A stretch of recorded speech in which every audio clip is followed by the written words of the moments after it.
وڵاتیان هێشتا حەدی خۆیان وشیار بن کە بزانن ئاو سەرچاوەیەکی زۆر گرنگە بە پیرۆی نێن ئاو لەبەرەوەی پێداویستی ژیانە هەندێک شتەیە لە ڕۆتینیایکەن خەڵک بەردەرگای پێشوە وەکو بڵێن سیاری پێشوە ئەمانە حکومە دەبێت مراقبەیەکی چاودێریەک لە شارەوانەکان و ئاگدار بکاتەوە کە ئەم کەسانە ئەم شتانە بکەن بە هینیان پێ بکە حکومت نابێت مراقبەکەی بێت وتیشتر بێت لەسەرەوانی کە ئەم ئاو بە فێڕۆیان چونکە ئاو پێداویستی ژیانی هەموو هاوڵاتیەکە ئاو سەرچاوەیەکی زۆر گرنگە بۆ هەموو کەسێک ئاوش بۆ ژیانەمە گەلێکی گرنگێ بەر ولۆت بێ مرۆگەلکی لێ مقاتبێ لێ بالدار بێ ji ber ku ew dibêjin jiyan bê av nabe vê her kes li avê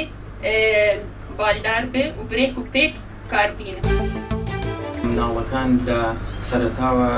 وەها ڕابێنین کەوا ئەو زیاد لە پێداویستی خۆیان سەرف نەکەن کە ئەمە وا دەکات ڕۆشنبیری تاک بەرزەوە بێت و وا دەکات کە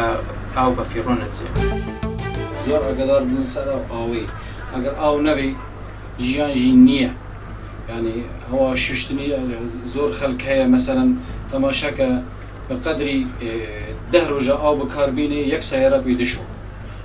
لە کۆرانە لە ژادەی کۆرانی پێدەشۆ یعنی هەموو سروشتی پێویستە بە ئاوە ژیانمان پێویستە بە ئاوە.